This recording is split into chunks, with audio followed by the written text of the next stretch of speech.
আসসালামু আলাইকুম সবাইকে শুভ নববর্ষ বাংলা পয়লা বৈশাখে সবাইকে শুভ নববর্ষ। তো বন্ধুরা, এই পয়লা বৈশাখ নিয়ে আমাদের মুসলিমদের অনেকে আবার গায়ে চুলকানি আছে, আপনারা জানেন? আমার মনে হয় ওদের শরীরে বিচুটি পাতাতে সবসময় অ্যালার্জি, খালি চুলকায়। তো অনেকে আবার আমাকে বলে পয়লা বৈশাখী তো আমাকে মুসলিমদের জন্য না, এটা তো হিন্দুদের জন্য, আমরা কি লেগে যাবো। আমি তাদেরকে বলবো মা তাই নাকি? যখন বাজার থেকে কিছু জিনিস আইনা খাও দোকান থেকে, তখন কি কও এটা হিন্দুদের দোকান, আমরা কি লেগে কিনবো? যখন মার্কেট করতে যাও কাপড় কিনে, তখন কি কও ওই যে এটা হিন্দুদের দোকান?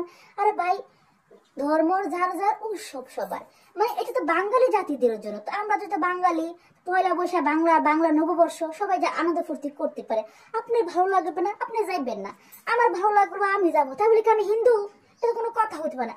যতদিন পর্যন্ত আমাদের মুসলিমের ভিতরে এই জিনিসটা কাজ করবে, ততদিন ভাই আমরা জীবনের সাথে থাকতে পারবো না। আর এইটা হয়েছে আমার কিছু কিছু মানুষের, এই যে এটা আছে না, এই মাথার সমস্যা, বেইনার সমস্যা, ওদের মাথাটা একবার খারাপ হয়ে গেছে। তো কি হয়েছে জানেন কি? তো পয়লা বৈশাখে আপনারা জানেন অনেক মেয়েরা সাজে গুজে, মানে শহরের দিকে, গ্রাম অঞ্চলে একটু কমই করে, শহরের দিকে দেখবেন মেয়েরা সাজ গুজ করে টিপ পরে কত ডিজাইন করে। তো এইবারকার তো প্রতি বছরই করে, এইবারকার কিছু কিছু আপুরা স্বাস্থ্য প্রতি মানে করে। তো কিছু কিছু বেড়ারা প্রশ্ন করে যে আপনি কপালে টিপ পরছেন কেন, আপনার হাতে লাল চুড়ি পরছেন কেন, আপনি কি হিন্দু নাকি? আরে এই যে আবার কোন ধরনের কথা? আচ্ছা, কপালে টিপ পরলে হিন্দু আর হাতে লাল চুড়ি পরলে কেউ কি হিন্দু হয়ে যায়? এটা কোনো কথা? মানুষের কপাল, মানে এইটা তো দেখবেন আমাদের গ্রাম অঞ্চলে অনেক মেয়েরা টিপ পরে, অনেক মহিলারাও পরে, এটা জাগো ইচ্ছা। হ্যাঁ, কপাল আমাদের শেষদার জায়গা, ইসলামের জায়গা থেকে যে মানে কপালে টিপ দেওয়া উচিত না, তবে অনেকে দিয়ে দেয়। তো তাই বলে সে হিন্দু হতে পারে না, তার ভালো লাগছে সে দিছে। তা আপনি বলতে পারেন যে আপু পয়লা বৈশাখ শুভ নববর্ষ বলে দিতে পারেন, আপনি তাকে এগুলো প্রশ্ন করার কি আছে? মানে কপালে টিপ পড়লে তো সে তার আমাদের মুসলমান ধর্মে চলে যাবেন। আরে মুসলমান হতে গেলে না একটা খাঁটি একটা মানুষ হন, ভালো ইমান আনেন, মানে মানুষের বদনাম গায়ে না, পেছল করেন না, আগে নিজেরা শুধরান, পরে মানুষের শুধরাইবেন। এই যে আমি, আপনারা আমার কইতেই পারেন আপু আপনি এগুলো কেন বলেন, আমি তো একটা মুসলিম মেয়ে, তাই না? তো আমি আমার মতো করে পয়লা বৈশাখ পালন করি, সবার মতো করে না, আমার যেরকম ভালো লাগে সেরকম। সবাই যেরকম মানে যে শাড়ি বুড়ি পইরা বাইরে যায়, আমি এরকম যাই না, এটা আমার ইচ্ছা। তো তাই বলে কি মানে ওই যে আমি বলবো ওরা খারাপ কেন যায়? ওদের ব্যক্তিগত ভালো লাগে।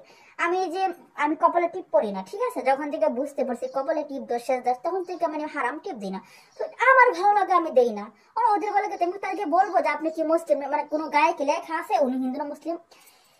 আল্লাহ আল্লাহ, আমরা কোন দেশে জন্ম আছে, কোন দেশে থাকি গো? আমাকে বাংলাদেশের মানুষের কি তো মানে রুচির যে সমস্যা আর মেন্টালের সমস্যা। ভাই একটা কথা শুনেন, আপনারা মানুষের এগুলো কইবেন না। আপনারা পারলে নিজের ফ্যামিলিকে শুধরাতে পারেন যে এগুলা কইরো না, এগুলা পড়া ইসলামে হারাম। নিজের ফ্যামিলিকে শুধরান, পরের মানুষের এগুলো কইয়েন না। আর পয়লা বৈশাখ যে বাঙালি গোজাই তো গ্রামে যে মাঝে যাতে আনন্দ না হয়, শহরে করে করুক না, ও ইচ্ছা ওরা করে শুভ নববর্ষ। আপনার ভালো লাগে না আপনি যাইবেন না, বাস। কারো কথা মাই খাল্লাম গায়ে দিয়ে লাভ আছে? আমি যাই না, আমার ভালো লাগে না, কিন্তু আমার ফ্যামিলি মানুষ যায়, তো কি হয়েছে? আমি আমার কথাটা বলবো, তোমরা কি লেগেছো না? আমার ভালো লাগে না, আমি যাই না। আমি টিপ পরে সেটা আমার আলাদা কথা, আমার তো বোনও টিপ পরে, ওর ভাইয়ের বড় টিপ পরে, তো কি হয়েছে? আমাকে না করব না? এইটা আমাদের মানুষের সমস্যা।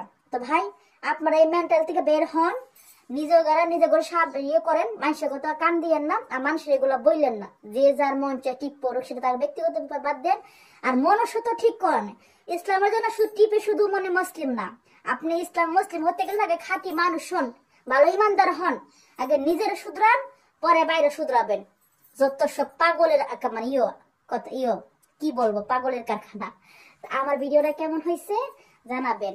আর সবাইকে শুভ নববর্ষ পয়লা বৈশাখে। দেখতে পাচ্ছেন, বলুন তো আমাকে এই ওড়নায় আর এই হিজাবে কেমন লাগছে?